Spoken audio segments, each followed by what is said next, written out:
Rumah Damansara Hamzah diserbu LHDN. Serbuan LHDN terhadap Hamzah Zainuddin dan keluarganya ini bagaikan menyalakan api di tengah-tengah pentas politik Malaysia yang semakin hari semakin berbau busuk. Seolah-olah kita sedang menyaksikan satu lagi babak klasik siapa yang kuat akan menang dalam politik negara. Adakah serbuan ini benar-benar mengenai keadilan cukai atau adakah ia sekadar alat politik bagi pihak pemerintah untuk mencantas ketua pembangkang yang berani?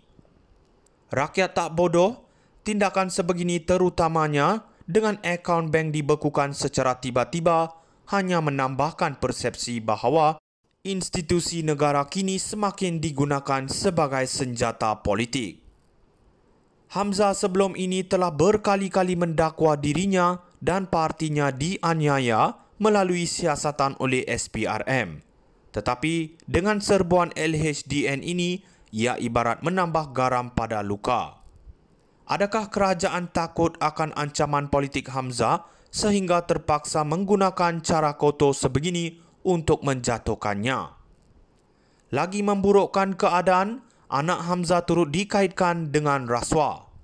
Semua ini nampak seperti perancangan rapi untuk mencemarkan nama beliau.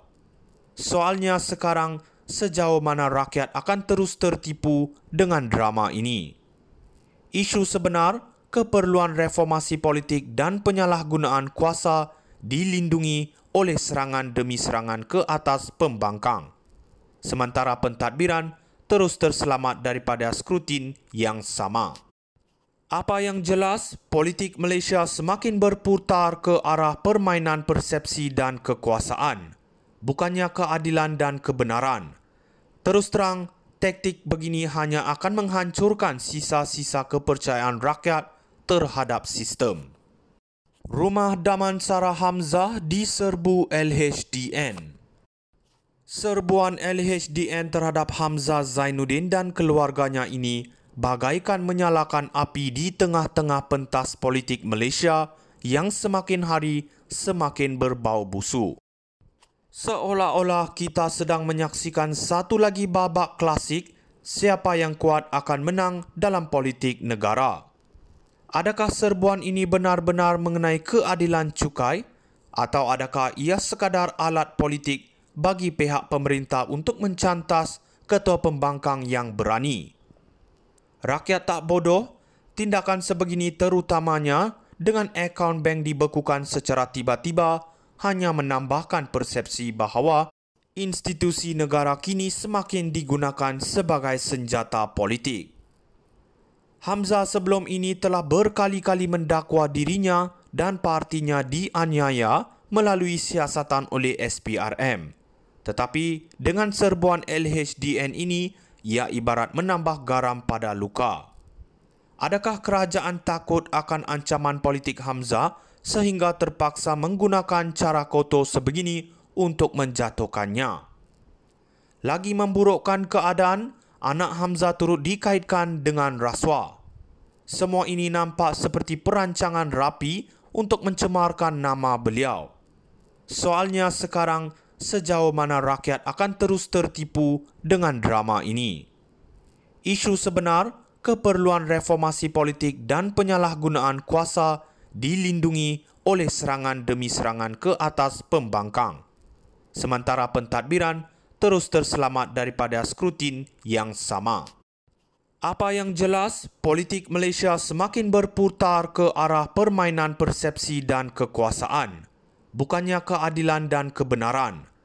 Terus terang, taktik begini hanya akan menghancurkan sisa-sisa kepercayaan rakyat terhadap sistem. Rumah Damansara Hamzah diserbu LHDN. Serbuan LHDN terhadap Hamzah Zainuddin dan keluarganya ini bagaikan menyalakan api di tengah-tengah pentas politik Malaysia yang semakin hari semakin berbau busuk. Seolah-olah kita sedang menyaksikan satu lagi babak klasik siapa yang kuat akan menang dalam politik negara. Adakah serbuan ini benar-benar mengenai keadilan cukai atau adakah ia sekadar alat politik bagi pihak pemerintah untuk mencantas ketua pembangkang yang berani. Rakyat tak bodoh, tindakan sebegini terutamanya dengan akaun bank dibekukan secara tiba-tiba hanya menambahkan persepsi bahawa institusi negara kini semakin digunakan sebagai senjata politik.